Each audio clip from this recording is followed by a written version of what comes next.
Live from WTOC, the Southeast News leader. The News Now starts on WTOC Plus. Welcome to The News on WTOC Plus. I'm digital anchor Jude Binkley. We start with continuing coverage on the shooting that took place yesterday afternoon in downtown Savannah. We have two major updates to tell you about since we last spoke. First off, WTOC has learned that the 5 Savannah police officers have been put on administrative leave after that deadly shooting near Plant Riverside. The Georgia Bureau of Investigation says officers shot and killed 27-year-old Mark Dennis Wibby Jr. of Seabrook in Beaufort County. Savannah police tell us that placement of administrative leave is a procedural thing. It would happen in any circumstance such as this. So that is our first update. The second thing that we've just learned and found here at WTOC is that we have obtained cell phone video of the moments before the confrontation, the moments before and, frankly, during the shooting. We are going to play that video here in just a moment, but we do have a disclaimer and a warning for you. The video we're about to play, we're going to play it once.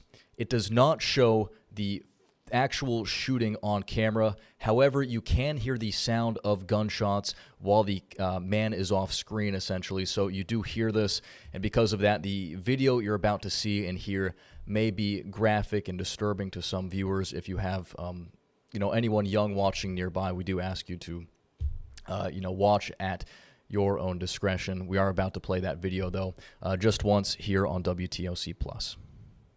It kind of looks like. It kind of looks like.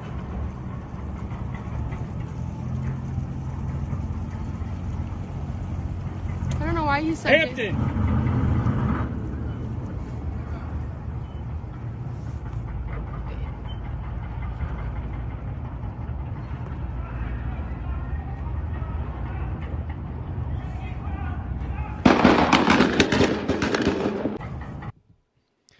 Agents say Wibby was 27 years old and again from Seabrook in Beaufort County.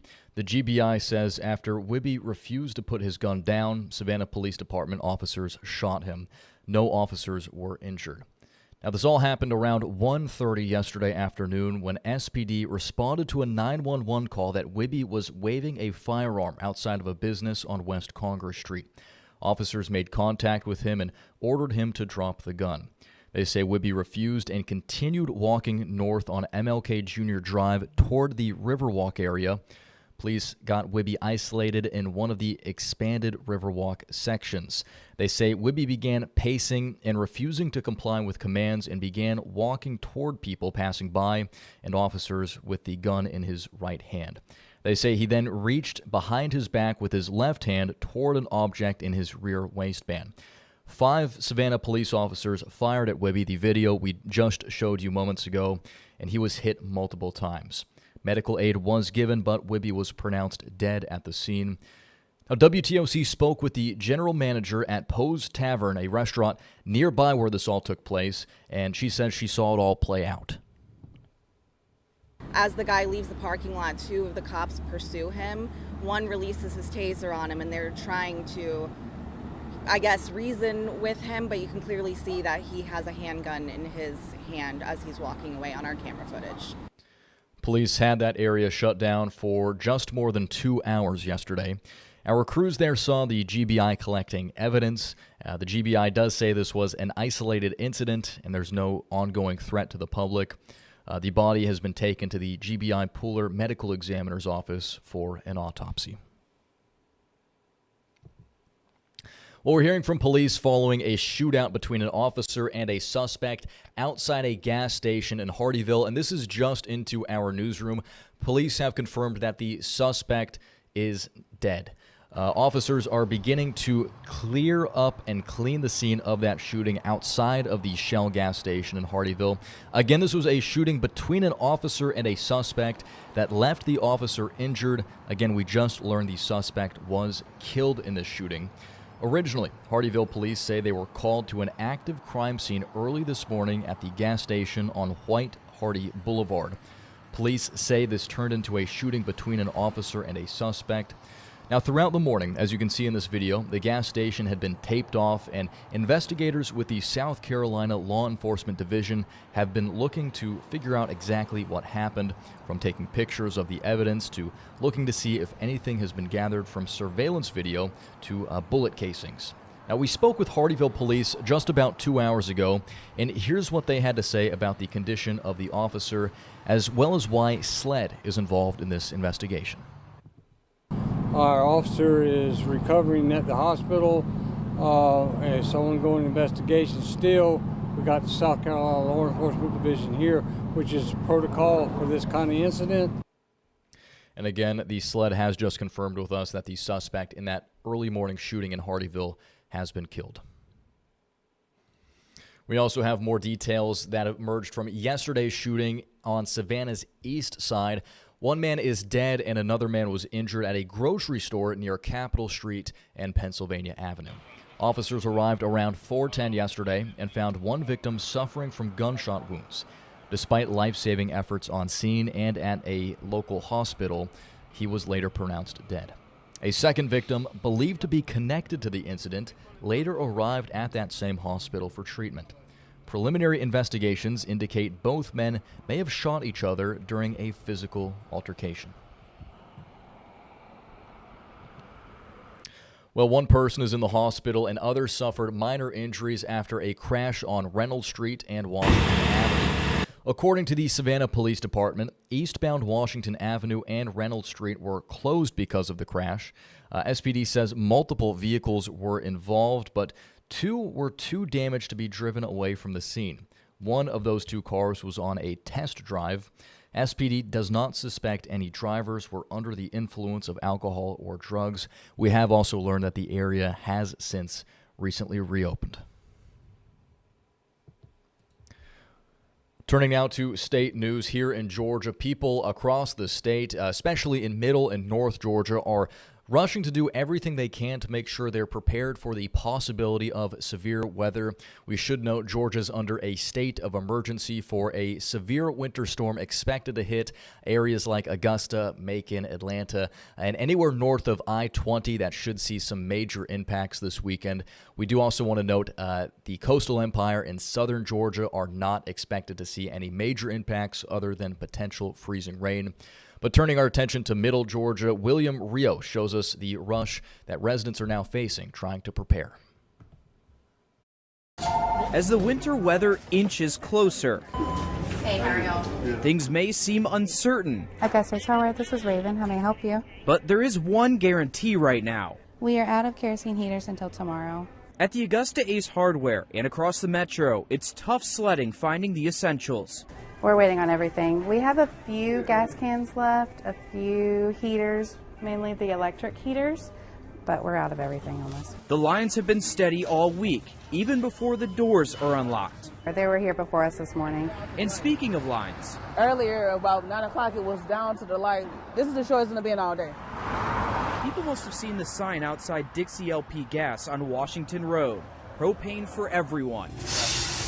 This is my second day trying to get gas. We got out late yesterday. We just want to make sure we prepared for it, just in case anything come down. This has been the scene all week.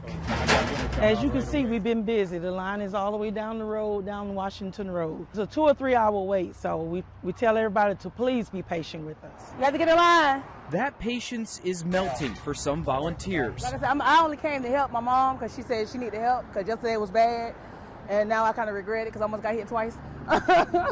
Mom not only appreciates the help, but appreciates everyone's patience while they work to get people taken care of. We are filling them up as fast as we can. We do have our trucks out and rolling. We just ask everybody to please be patient with us. We're trying to get everybody as soon as we can. And the University of Georgia is encouraging students to go home today after classes end, citing the potential for crippling conditions caused by the storm in Athens. University officials do say they anticipate campus being closed on Monday, and they will have an update for students and staff by Sunday afternoon. We should also note this weekend's major winter blast is saving jobs at FEMA, at least for now. The Federal Emergency Management Agency is halting layoffs of disaster workers whose contracts were set to expire soon. A pair of sources say that the upcoming storm was the main reason for pausing those job cuts. However, it is very much unclear how long the pause could last. About 300 disaster workers were reportedly let go earlier this month. Turning now to consumer news, a deal to put TikTok under U.S. control has finally closed. It wraps up a long process that started with President Donald Trump in his first term. At the time, he vowed to ban the app over national security concerns.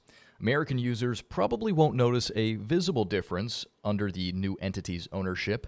However, the algorithm that determines what videos that show up in their feed may shift as the new ownership group takes control.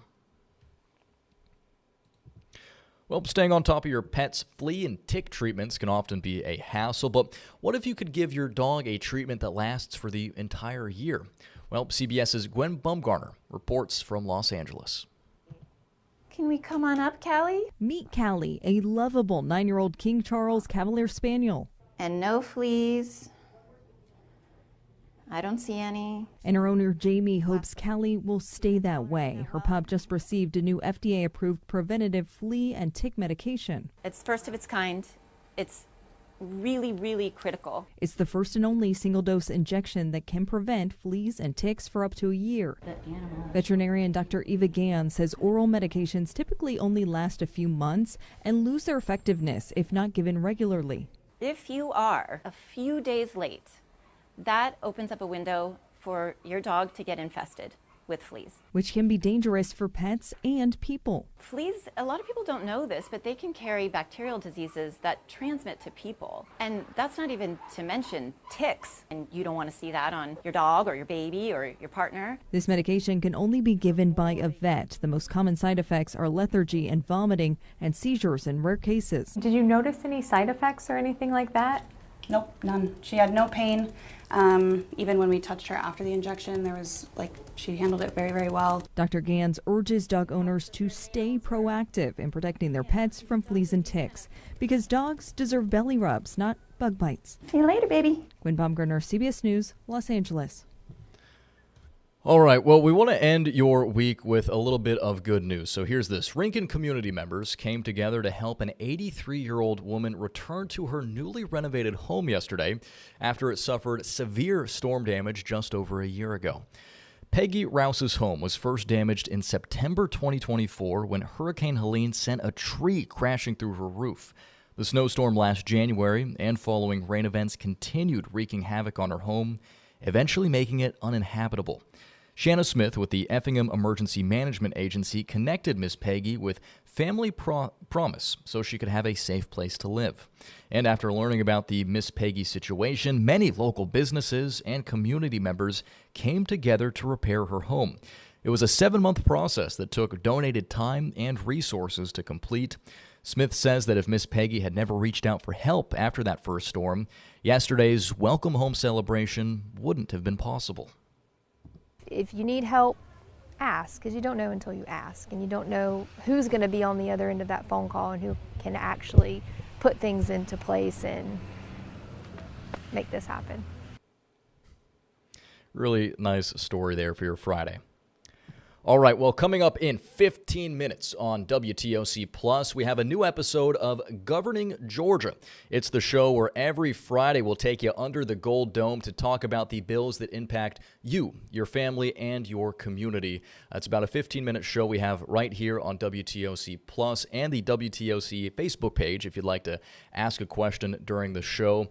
And with that, we are going to wrap things up. I've got to change over all these graphics to our Governing Georgia graphics and get ready for that next show. But we appreciate y'all spending part of your Friday with us. Again, we'll be back in 15 minutes with Governing Georgia, and then we'll have another round of stories for Welcome to Our Community at 3 o'clock, including an updated forecast as we continue to track the winter storm impacting other parts of the state, not necessarily the coastal empire in South Georgia. So stay tuned for that. And you can always check the latest updates on our website at WTOC.com.